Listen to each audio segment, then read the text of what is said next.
des Finances et du Budget. Vous avez la parole pour 10 minutes.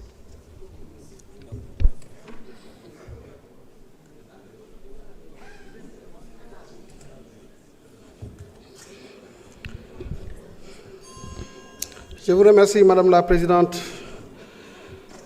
Permettez-moi de féliciter le ministre de l'Enseignement supérieur, de la Recherche et de l'Innovation pour sa belle prestation.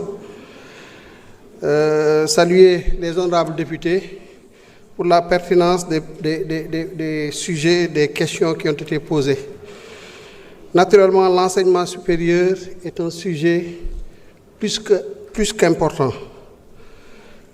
Avenir u réew mi moom la ñuy waxtaane c'est l'enseignement supérieur boo jëlee éducation jël formation technique professionnelle boole kook enseignement supérieur dëgg-dëgg da ngay gis ne ñu ngi xool suñu ndaw naka la ñuy fexee ba ñu wuutu mag ñi ci anam yu gën a rafet te loolu lu am solo la mooy justifier d'ailleurs les crédits qui ont été alloués à ce département ministériel. Gis naa ci préoccupation député yi et depuis les travaux de commission mooy ne nañu yokkal enseignement supérieur ay ressources am parce que entre 2025 et 2026 le budget du ministère a baissé de 7 milliards 515 millions. C'est vrai, mais c'est aussi faux. C'est vrai parce que si on compare le budget de manière schématique, de manière arithmétique, de l'année 2025 à l'année 2026, en 2025, nous avions 308 milliards. 308 milliards, plus exactement 535 millions, 571 734 francs, alors qu'en 2026, nous sommes à 301 milliards. Mais bon, le périmètre ministère a changé. Parce que tout ce qui est construction, investissement, dañ ko jëlee ci ministère de l'enseignement supérieur à partir de septembre 2026 yóbbu ko au ministère des infrastructures da ngay comprendre que ne donc il y a pas eu changement, il y a pas eu baisse, au contraire il y a une augmentation de 45 milliards du budget du ministère de l'enseignement parce que nag au titre des ressources intérieures ces constructions représentent 35 milliards 880 millions de francs CFA et pour les ressources extérieures nous avons 16 milliards 700 et quelques millions de francs CFA, ce qui fait un total de 52 milliards 500 millions.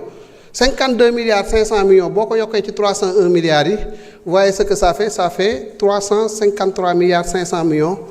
Comparé aux 308 milliards, vous retrouvez les 45 milliards d'augmentation du budget. D'ailleurs, effectivement, toute l'importance que nous accordons effectivement à ce département ministériel. Légui, regardez l'université. Parce que c'est complètement erroné. Faites une bonne lecture du budget, même en comparaison, pour comprendre que nous avons beaucoup fait. Transfert vers les établissements publics d'enseignement supérieur. Il y a une progression constante. En 2024, les crédits budgétaires étaient de 85 milliards. En 2025, nous l'avons porté à 104 milliards, soit une augmentation de 19 milliards 370 millions et de 22,7%. 22,7%, beaucoup une valeur, un agrégat augmenté, ça signifie que l'augmentation est vraiment significative. Bon, aussi entre 2025 et 2026, le budget a augmenté de 8,31 milliards, parce qu'on est passé encore de 104 milliards à 112 milliards 740 millions. Lors de quand même, les nouvelles autorités accordent une place importante à ce secteur de l'enseignement supérieur. Il y a des sujets. Il y a vraiment des sujets. Et ça, il faut... Honorable Awa Dione wax na ko léegi te lu am solo la wax dafa ne nit boo jëlee engagement changé doo dem ba ci digg bi nga taxaw wala nga da ngay romb rek da ngay def li nga war a def rek nga jàll. Enseignement supérieur, le modèle n'est pas bon. Il faut qu'on ose se regarder les yeux dans les yeux et puis ñu waxante dëgg.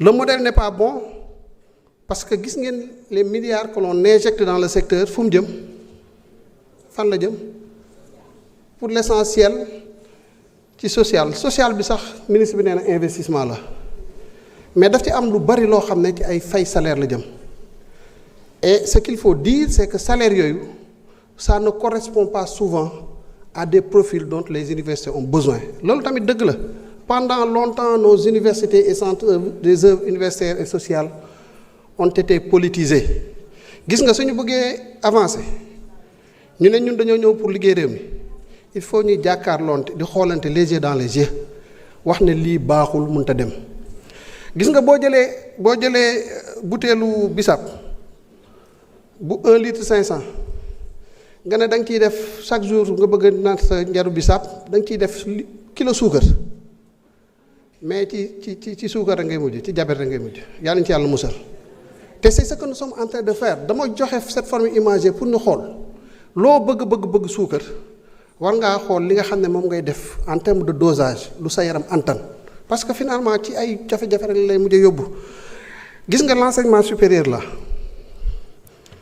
il faut ñu revoir de manière mais détaillée les dépenses fu muy jëm waxoon naa ko ci commission yi dès les premiers semestres de l'année 2026 en tout cas nous ministère des finances nous prendrons les dispositions pour que ci université yi ak ci centre des œuvres yi ñu xool dépenser xaalis bi fu mu jëm ñu xool ba xam foofu la war a jëm lu fa warta jëm dañ koy jëlaat parce que nag ñun xaalis bi am nañ feneen fu ñu ko def foo xam ne war na amal réew mi njëriñ léegi nag loolu daf may yóbbu ci situation bourse yi nous avons été étudiants man de su ma taxawee fii tey di wax nii c'est grâce à ces allocations là que je percevais loolu lu am solo la mais nag ça ne signifie pas que dañ ko war a defee n'importe comment aussi ce n'est pas l'étudiant qui est en cause c'est tout le système qui est aujourd'hui à revoir parce que boo xoolee xam nga lu xew ministre bi wax na ko sànq ñëpp jàpp nañ ne une année c'est 12 mois janvier février mars avril mai juin juillet août septembre octobre novembre décembre année universitaire dafa am yeneen 4 mois yu ci yokk c'est des bourses supplémentaires c'est le 13e mois les heures supplémentaires qu'on paye aux enseignants personnels chercheurs c'est le 14e mois les charges de fonctionnement supplémentaires c'est le 15e mois et ainsi de suite ba 16e mois yi mat qu'est-ce que ça signifie mais ça signifie que ñi ngi fay loo xam ne jaaduwul kan fii ci yéen moo nangu location am sur 12 mois ñu ne ko mais bon tu vas payer 16 mois sur l'année kenn nangu ko quand je parle de fuite budgétaire je fais allusion à ça léegi nag le ministère a un plan pour financer le recrutement d'enseignants chercheurs parce que pour ñun le plus important c'est la stabilisation de l'année universitaire. On a tenu plusieurs réunions avec les services du ministère de l'enseignement supérieur, de la recherche et de l'innovation. Ñu juboo ci ne ñu laaj leen qu'est-ce qu'il vous faut pour stabiliser l'année universitaire su ko defee bu ñu ko defee on va gagner mais beaucoup on va gagner en salaire en heures supplémentaires en fonctionnement des universités des centres des œuvres universitaires on va gagner en bourse. On va gagner un ticket de restaurant, on va gagner en électricité, carburant, ainsi de suite, et on va gagner. Pour le faire, donc nous sommes disposés à donner les ressources, étant entendu qu'à moyen terme, ce sera une opération arithmétique à somme nulle, parce que les plus de gens qui ont stabilisé l'année universitaire, ils vont rattraper. Loolu moo waral ñu autoriser cette année le recrutement de 500 enseignants-chercheurs avec une enveloppe de 9 milliards. suñ ko defee ren il y a un engagement par contre du ministère de l'enseignement supérieur c'est que cette année ñoom tamit ñu rattraper 1 mois sur les 4 mois supplémentaires yi nga xam ne moom mooy grever l'année universitaire suñ ko defee cette année prochaine ñu def ko dans un horizon de 4 ans nous allons définitivement stabiliser l'enseignement supérieur loolu moom mooy li nga xam ne dañ ko war a def nous sommes engagés à accompagner le ministère inchallah par même une convention. Et on espère qu'on arrivera sur nos pieds à l'issue de l'année 2028. Pour le reste nag la politique de l'enseignement supérieur waru nekk une politique qui favorise wala buy aboutir à ce qu'on appelle une armée mexicaine ñëpp nekk ay docteurs ñëpp nekk ay juristes ñëpp nekk ay comptables ñëpp ñuy jàng anglais français allemand c'est bien c'est important mais réew loolu du ko defar. réew loolu du ko defar. Je me rappelle, on disait que à l'époque que Corée bi ñu ñëwee Corée du Sud ambition yi autorités yi tegoon dañ ne fii ak tel nombre d'années dinañ fexe ba àdduna bi ñeenti nit ñoo jël dinañ am benn produit coréen bu ñu yor.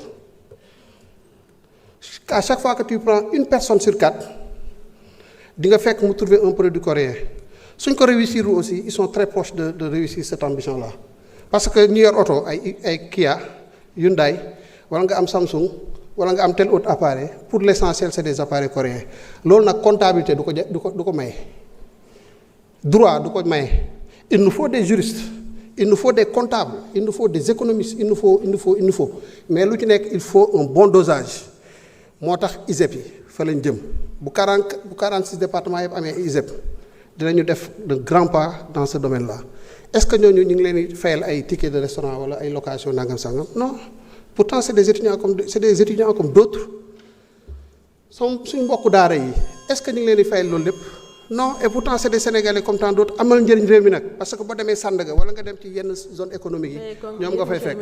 Je vous remercie de votre aimable attention. Merci. Chers collègues, la discussion générale est close. Maintenant, passons au vote des programmes du budget. Madame le rapporteur général, vous avez la parole.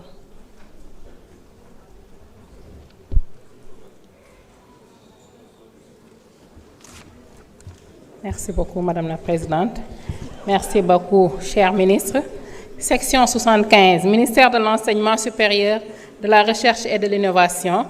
Le projet de budget du ministère pour la gestion 2026 est arrêté à la somme de 316 402 585 581 en AE et 301 019 649 369 en CP. Pour le programme Éducation supérieure, dépenses de personnel, 168 483 000 en AE, 168 483 000 en CP. Acquisition de biens et services, 166 227 622 en AE, 166 227 622 en CP. Transfert courant, 124 572 786 365 en AE, 124 572 786 365 en CP. Investissement exécuté par l'État, 36 015 794 921 en AE, 20 803 073 686 en CP. Transfert en capital, 6 milliards en AE, 6 milliards en CP. Total programme éducation supérieure, 166 923 291 908 en AE, 151 710 570 673 en CP. Je mets au voie le programme éducation supérieure. Chers collègues, veuillez insérer vos cartes. Le vote démarre.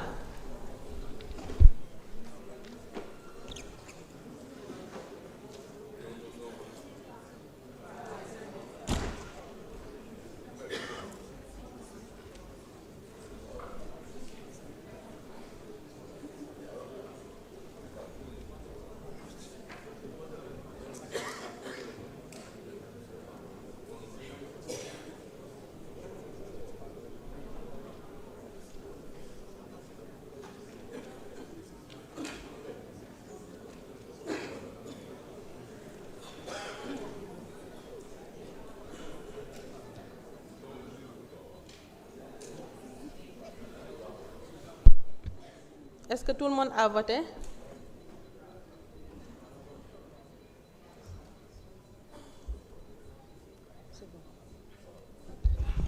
Donc, nous avons noté 165 inscrits, votant 135, dont 9 délégations, pour 125, donc 9 délégations